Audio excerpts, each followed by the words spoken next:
Aleluia, aleluia, aleluia,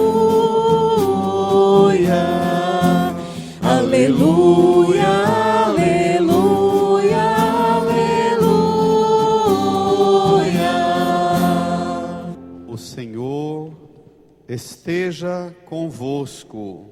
Está no meio de nós. Proclamação do Evangelho de Jesus Cristo segundo Mateus. Glória a vós, Senhor.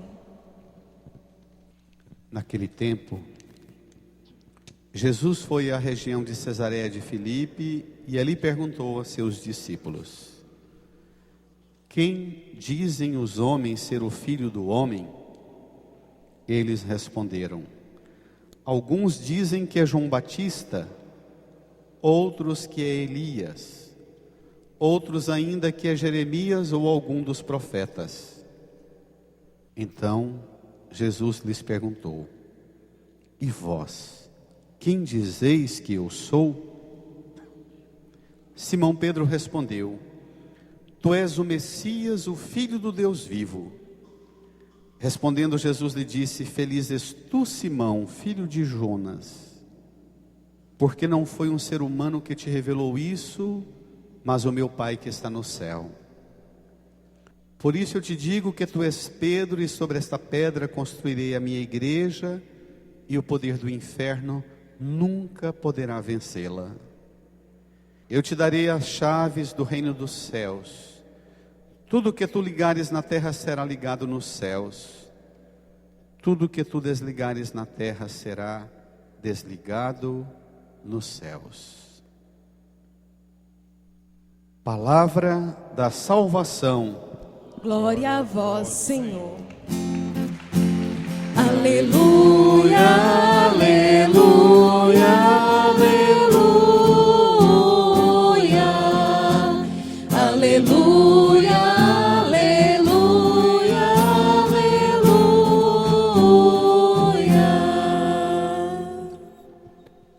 Sentados, façamos um tempo de silêncio, rezando interiormente. Peçamos ao Espírito Santo que ajude cada um de nós a compreender plenamente tudo que essa palavra de Deus hoje nos revela. Oremos no silêncio. Amém. Irmãs e irmãos, a igreja celebra hoje uma solenidade. Faz poucos dias eu expliquei o que é uma solenidade. É o mais alto grau de importância nas celebrações cristãs. O tipo de festa mais elevado, solene. E a igreja celebra dois mártires, dois homens que perderam a vida por causa de Cristo. A celebração desse mistério de Cristo na vida da igreja, na vida de dois apóstolos, Pedro e Paulo, tem que mexer muito com a nossa forma de viver a fé. Porque nós vivemos num tempo, no mundo de hoje, em que a nossa forma de viver a fé, ela não traz consequências muito evangélicas para a nossa vida.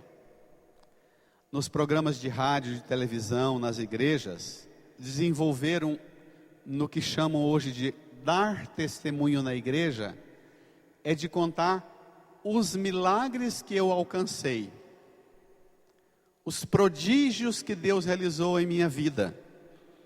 Mas para nós milagre não é dar a vida por causa de Cristo, mas Cristo dar as coisas que eu quero: a saúde, a cura, um emprego, um dinheiro, o amor que eu sonho, que eu espero, o sucesso. Vamos começar pela primeira leitura, número 6 do seu folheto, dos Atos dos Apóstolos, capítulo 12, versículo 1 até o 11. Só para a gente entender o que era a vida cristã. Embora essa leitura termine falando de um milagre, Pedro sendo liberto da prisão, mas essa leitura revela para a gente que esse milagre de Pedro foi apenas porque Deus ainda queria de Pedro um tempo maior porque depois ele foi preso de novo e foi morto de vez. Aí não teve mais saída. Tome lá comigo. Naqueles dias, o rei Herodes, leia, prendeu alguns membros da igreja prendeu para quê? Para torturá-los. Membros da igreja. Igreja com I maiúsculo. Versículo 2, leia. Mandou matar à espada Tiago, irmão de João. Prender, torturar, matar a fio de espada. Era assim a vida dos primeiros cristãos. Não era essa merrequinha de hoje na igreja, dar o dízimo, dar a oferta e ganhar os milagres e ficar livre dos problemas, não. As pessoas que tinham um encontro com Jesus, a vida delas era transformada e elas se tornavam capazes de perder a liberdade, perder a saúde física, ser torturado, perder a vida, ser morto, por causa do nome de Jesus. Dá dó a gente vê a distância com que nós estamos do testemunho dos primeiros cristãos. Dá dó. Hoje, em que a nossa presença no mundo provoca qualquer mal-estar? Nos Herodes de hoje, nas autoridades de hoje, nos donos do poder desse mundo de hoje, em que a nossa presença de cristão no mundo provoca algum trem? Versículo 3. E vendo que isso agradava aos judeus. Agradava o quê? Prender, torturar e matar. Isso agradava. Leia. Mandou também prender a Pedro. Eram dias dos pães ázimos. Depois de prender Pedro, Herodes colocou na prisão guardado por 4 grupos de soldados, com 4 soldados de cada um. Leia. Herodes tinha a intenção de apresentá-lo ao povo, depois da festa da Páscoa. Igual fez com Jesus e Barrabás. Lembra? Quem quer que solte, Jesus ou Barrabás? De novo, continuou a perseguição, repetindo com a igreja a mesma perseguição. O que fizeram com Jesus, fizeram com a igreja primitiva. Olha o comportamento da igreja. Versículo 5, leia. Enquanto Pedro era mantido na prisão, a igreja rezava continuamente por ele. Bonito, né? Uma igreja intercessora. Uma igreja que tem... Imagina os padres, os pastores de hoje que compram carro importado, casa de luxo, apartamento de luxo. Tem milhões com a pregação do evangelho. Imagina presos por causa de Jesus. Geralmente quando um vai preso é porque cometeu crime horroroso, hediondo, de roubo, de pedofilia, de assassinato, de tudo quanto é mazela horrorosa. Por causa de Cristo, não damos notícia de alguém preso nos dias de hoje, não é? Por causa de Cristo, não. Quando vai preso é por causa das misérias nossas mesmos, e não por causa da fidelidade a Cristo. Vamos ao Evangelho, tome lá. Olha que coisa impressionante. Por que é que nós podemos ter coragem de morrer, de perder a vida, a saúde, a liberdade por causa de Cristo? Porque Cristo, a vida em Cristo é muito mais do que todas as coisas melhores que esse mundo, que essa vida pode nos dar. Por isso compensa perder tudo por causa dele. Ele é muito mais do que o que essa vida e que esse mundo tem de melhor. Cristo é infinitamente mais do que isso. Mateus, capítulo 16, versículo 13 a 19. Naquele tempo, Jesus foi à região de Cesareia de Filipe e ali perguntou a seus discípulos. É um retiro.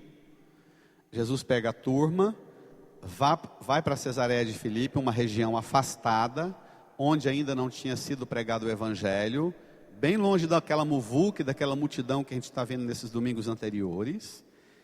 E lá Jesus pergunta aos discípulos, vamos ler? Quem dizem os homens ser o filho do homem? O que o povo está falando de mim? O que o povo está comentando sobre mim? Versículo 14, leia.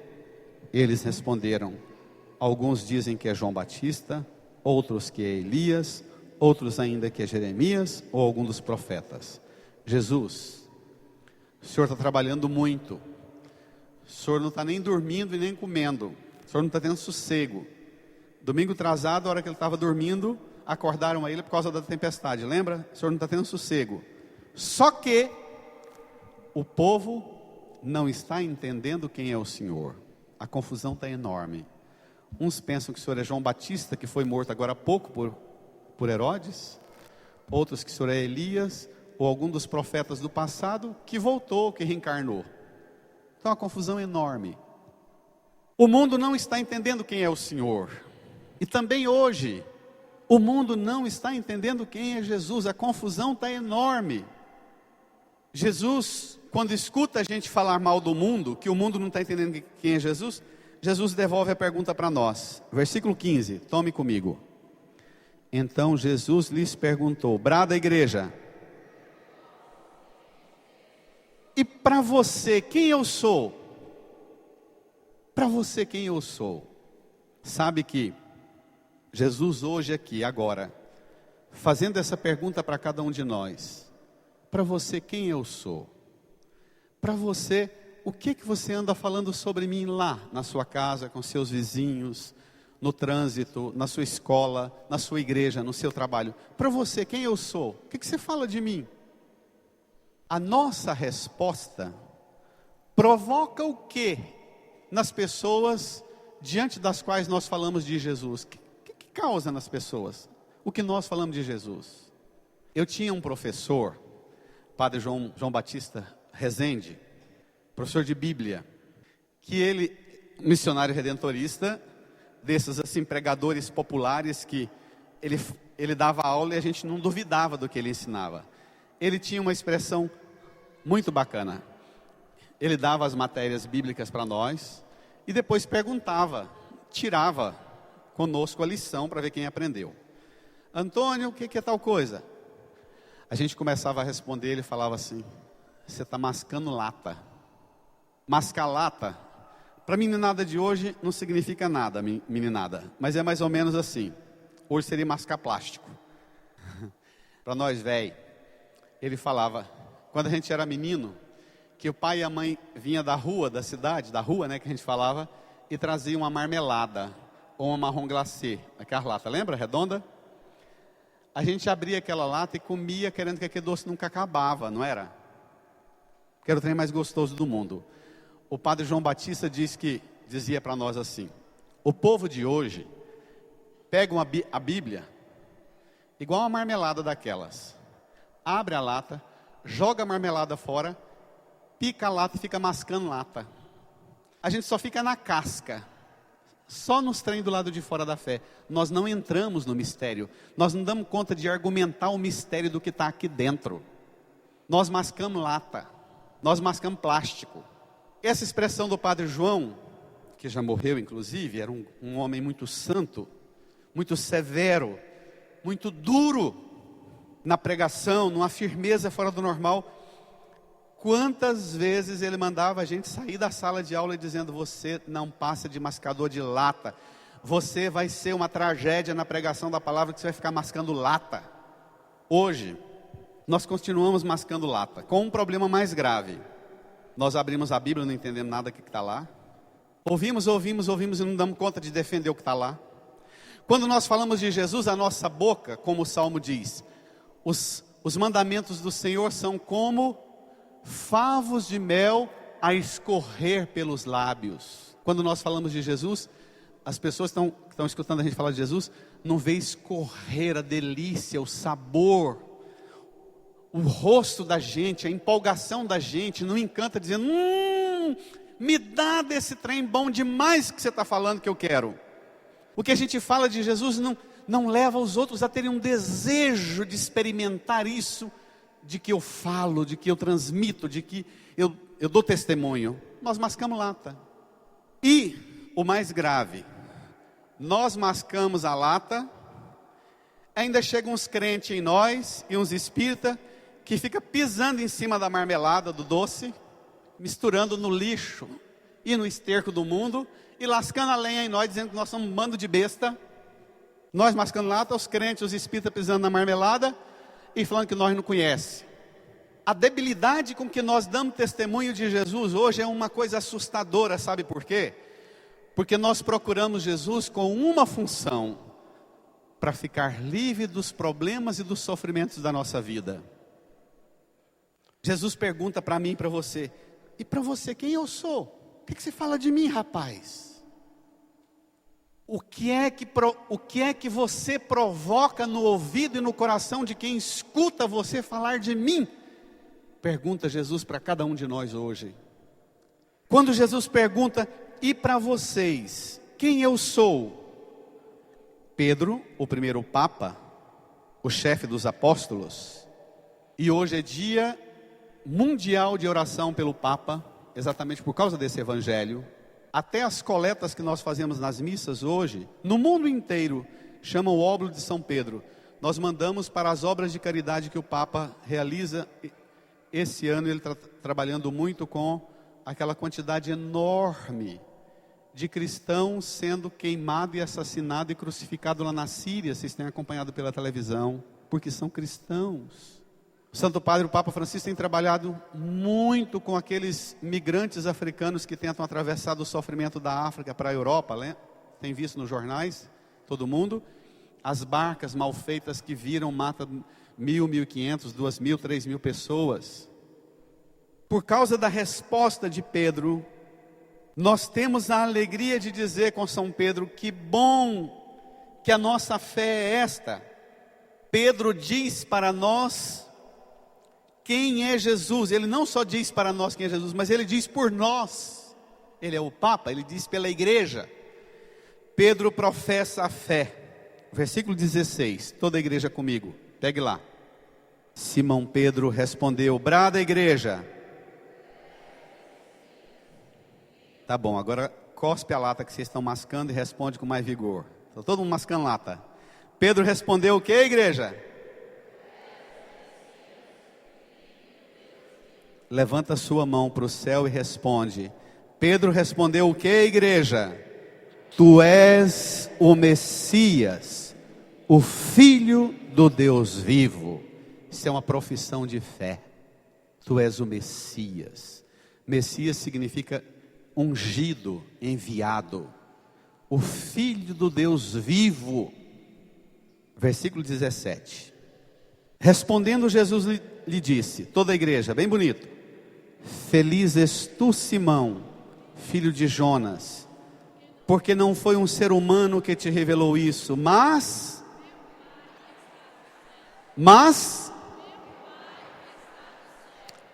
de novo, uma pergunta importantíssima que o Evangelho faz para nós. Das coisas que eu, que você, que cada um de nós aqui sabe de Jesus, quem foi que revelou isso para nós? Quem é que tem falado para mim quem é Jesus? Quem é que tem me ensinado sobre Jesus? Jesus fala para Pedro: feliz és tu, Simão, filho de Jonas. Sei quem você é, rapaz. Conheço seu pai. Seu pai é um pé de cana. Seu pai é um pescador fracassado lá da Galileia. Eu sei quem você é, Pedro. E não foi um ser humano que te revelou isso que você acabou de professar, não. Que eu sou o Messias, o Filho de Deus vivo. Quem te revelou isso foi quem? Quem? Meu Pai que está nos céus. Minha gente, repito a pergunta: o que você sabe de Jesus?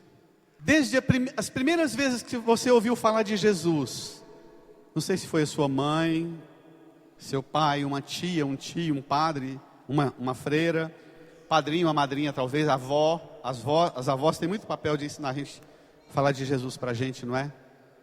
Das lembranças mais antigas que você tem de alguém falando de Jesus para você, conduziu você a sentir uma convicção profunda, fincada e enraizada no seu coração, que você tem dentro do seu coração essa convicção: o que eu sei de Jesus, quem me revelou foi meu Pai que está no céu, através do meu pai, da minha mãe, da minha madrinha, do meu avô, de um padre, de uma pregação.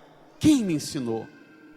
Porque o diacho é que as convicções que nós temos sobre Jesus, vem um probleminha desse tamanhozinho, a tempestade de domingo passado, né?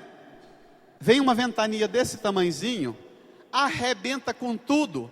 As ideias nossas são tudo fraquinhas. As nossas convicções sobre Jesus, um probleminha desse tamanho na minha vida, na minha igreja, eu jogo tudo fora. Por quê? Não tenho a convicção de que o que eu sei de Jesus foi meu Pai que está no céu que revelou para mim, através da igreja, através de um pai, de uma mãe, de um padrinho, uma madrinha, de um pregador, da minha vida de oração, da Sagrada Escritura que eu leio e rezo.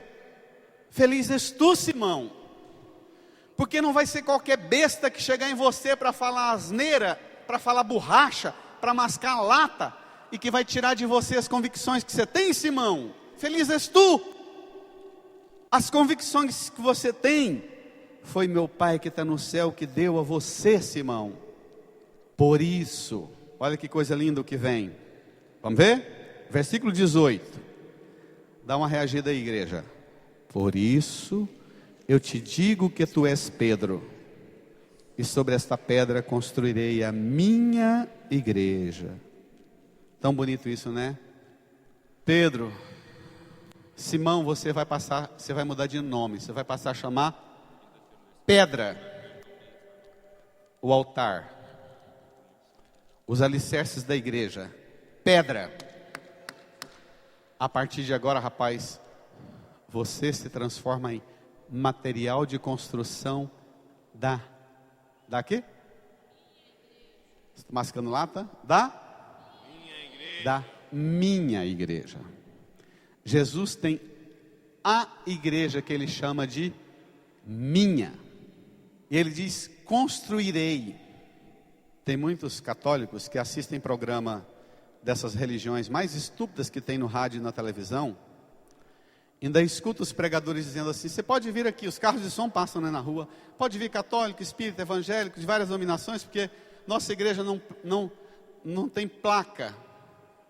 Não é denominação de igreja que define. Jesus tem pregadores, inclusive, que chegam a dizer que Jesus não fundou igreja. Muitos meninada que estuda no 2º grau, os primeiros anos de faculdade, escuta os professores na faculdade dizer que Jesus, isso é uma invenção posterior, na decadência do Império Romano. O Evangelho fala que não, que Jesus fundou a igreja, que ele chama de minha. Ele diz, construirei. Aqui, irmãs e irmãos, tem outro problema. Qual é a opinião que você tem da igreja? Tem muitos católicos que se perguntar o que você pensa da igreja, ele vai se recordar a última matéria que ele leu na revista Veja, na TV Record, nos canais de crente, na internet. Qual a opinião que você tem na igreja? Uma vizinha minha lá ajudava na igreja, ficou escandalizada com os erros dos padres, abandonou tudo. E ela fala cada coisa de arrepiar.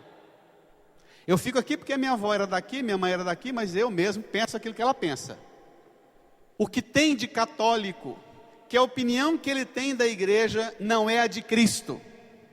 O Papa Bento, todo ano eu prego recordando isso que o Papa Bento falou, que me tocou muito. A última reunião dele com os padres de Roma, antes dele deixar o ministério, ele reuniu os padres e disse, se alguém perguntar a vocês o que vocês pensam da igreja, vocês vão se recordar da última matéria que leu no jornal ou programa de televisão. A opinião de vocês da igreja tem que ser a opinião que Cristo tem da igreja. Você pode dar testemunho de todas as fraquezas, misérias e debilidades dos membros da sua comunidade, dos padres que você conheceu, que você conhece, e vocês que me conhecem, não são poucas as debilidades minhas. Essa comunidade já sofreu horrores com o testemunho de nós padres, fazendo coisas absurdas. Mas, para além da debilidade de nós padres, qual é a opinião que eu tenho da igreja? Nós temos que responder com Jesus hoje. O que eu penso da igreja é que a igreja é obra que Cristo construiu. A igreja é dele. Se são grandes as misérias e fraquezas dos membros, inclusive da hierarquia, dos padres, os escândalos e debilidades, Cristo construiu a igreja é dele. E o mais bonito vem agora ainda. Continua o versículo 18. Vamos ler o versículo 18 até o final. Por isso eu te digo que tu és Pedro, e sobre esta pedra construirei a minha igreja, e o poder do inferno,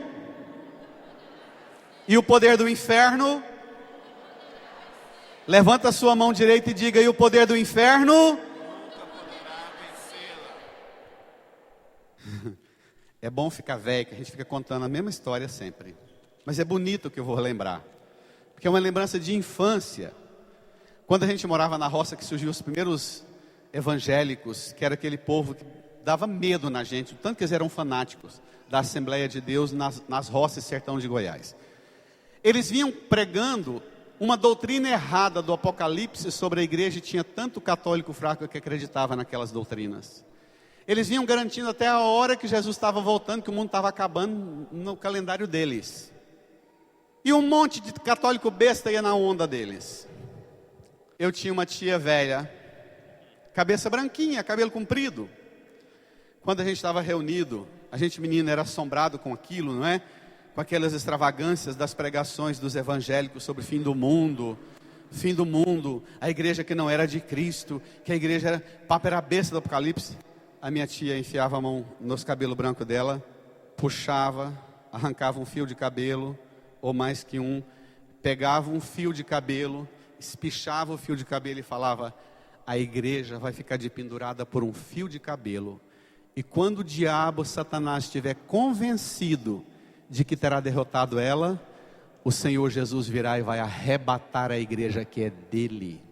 Tem uma salva de palmas, gente, tenha dó. Credo.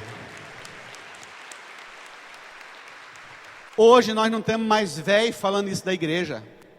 Nós tínhamos que ficar careca de tanto arrancar cabelo. Eu já tomei careca, você também, né? Nós tínhamos que ficar careca de tanto arrancar cabelo da igreja para dizer o poder do inferno não vai vencê-la.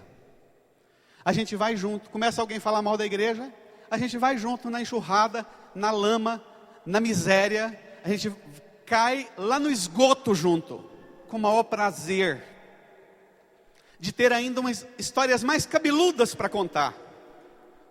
Essa tia, eu tive a graça, isso é uma graça, uma criança crescer num ambiente de véia e véia com fé sólida, e não essa frouxura, fé firme, de dizer, não, essa certeza que os crentes, esse povo doido está falando do fim da igreja, não, vai ficar por um fio, e a hora que Satanás estiver convencido que destruiu, o Cristo vai arrebatar a igreja.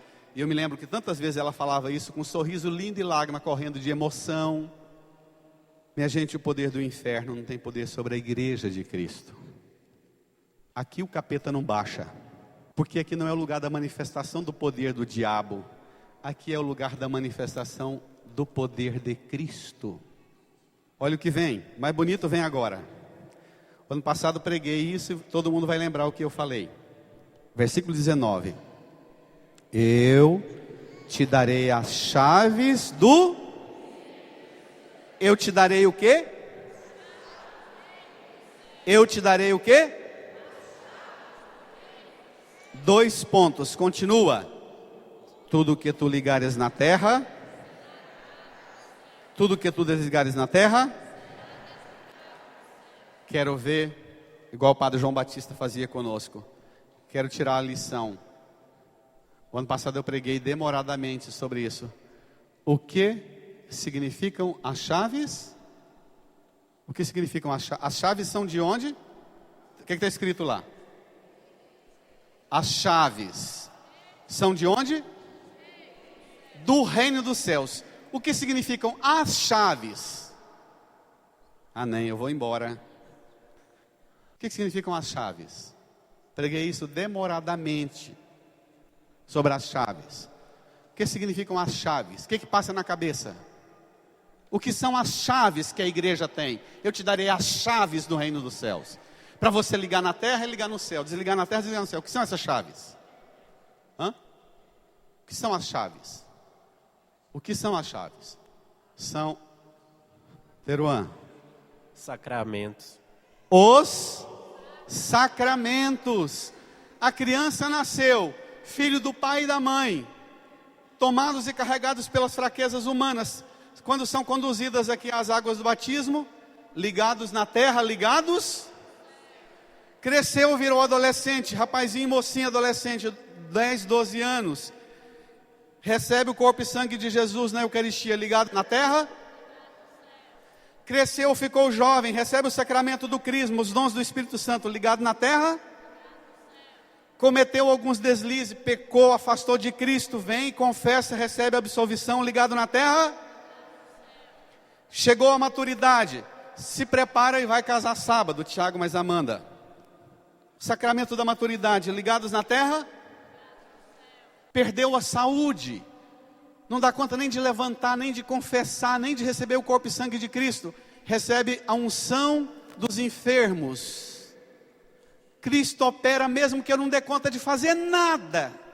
Completamente enrolado, amarrado numa cama, receba a unção. Eu não posso fazer nada, mas a igreja faz. A igreja me liga na terra e me liga. Pronto. Mas aí chega qualquer praga de pregador de peste, de miséria, das coisas do diabo e desse mundo, lá vai os católicos fracos, sendo levado pela ventania, pela enxurrada, pela tempestade, pelas ondas desse mundo, e a barca, ó, não está desse jeito? Para você, o sacramento que você já recebeu, batizado, crisma, Eucaristia, que você vai receber daqui um pouco, para você, a hora que você recebe Jesus aqui diante do altar, você sente a chave ligando você na terra e ligando você no céu?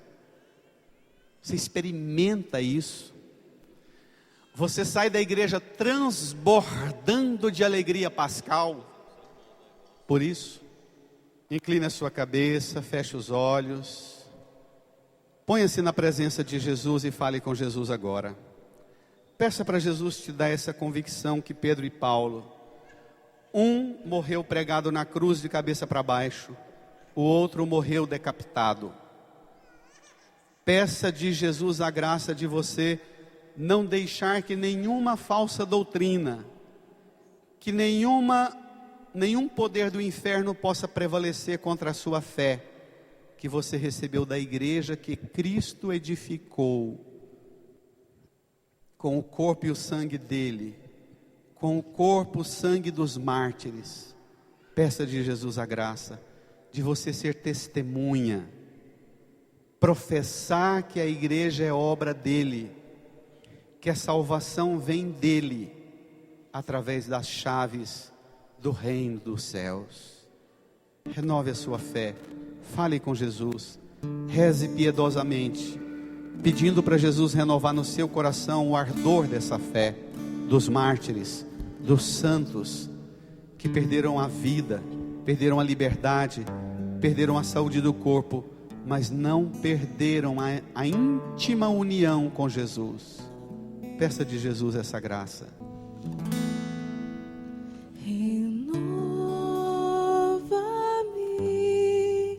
Senhor Jesus,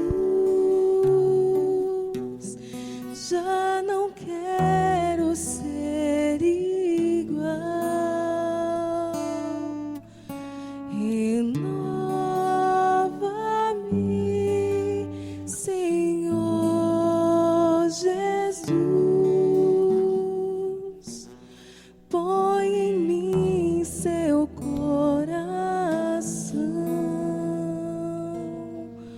porque tudo que há dentro de mim precisa ser mudado, Senhor, porque tudo que há dentro do meu coração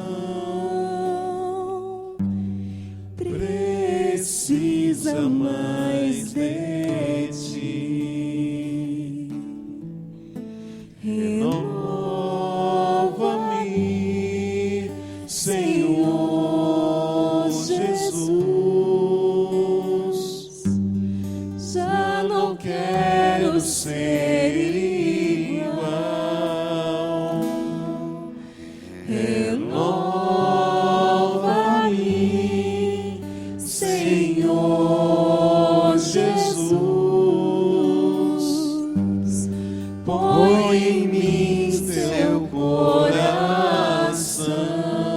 porque tudo que há porque tudo que há dentro de mim precisa ser mudado, Senhor. precisa ser mudado, Senhor. De pé, toda a Porque igreja. tudo que há dentro do meu coração Precisa mais de Ti.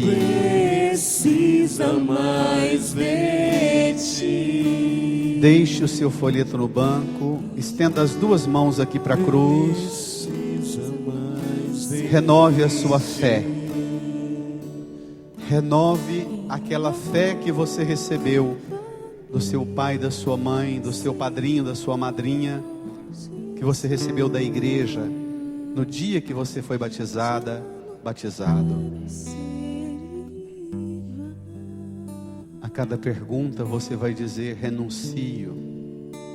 Irmã, irmão, para viver a graça dessa fé que você recebeu de Jesus, você renuncia ao pecado, renuncio, você renuncia a tudo que causa desunião e fraqueza na fé, renuncio, você renuncia a todas as falsas doutrinas, renuncio, você renuncia a tudo que o mundo acusa, blasfema e testemunha contra a Santa Igreja, renuncio, você renuncia a todas as doutrinas de Satanás, querendo vencer o poder da igreja, renuncio, você renuncia ao pecado e ao demônio, autor de todo o pecado. renuncio. Levante as duas mãos mais alto aqui para a cruz com mais vigor e diga com toda a força: creio. Você crê em Deus Pai, Criador do céu e da terra? Creio, Você crê em Jesus Cristo, o Filho do Deus vivo, o Messias? creio, Você crê que Ele nasceu da Virgem Maria, que Ele foi concebido pelo Espírito Santo, que Ele foi perseguido, morto na cruz, sepultado, mas ressuscitou e subiu aos céus? creio, Você crê no Espírito Santo que Ele enviou sobre a igreja? creio, Você crê na Santa Igreja? creio, Você crê que Jesus deu à igreja as chaves do reino dos céus? creio, Você crê que o poder do inferno nunca poderá vencer a Santa Igreja? creio.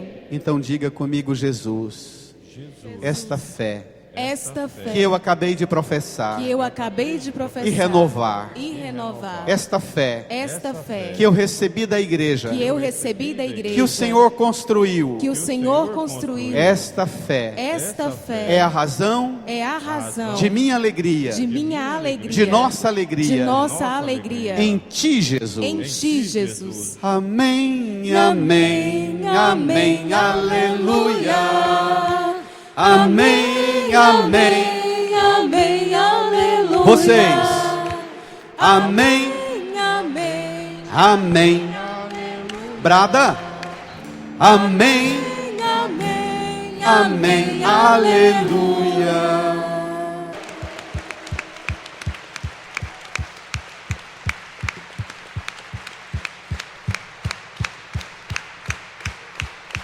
Amém.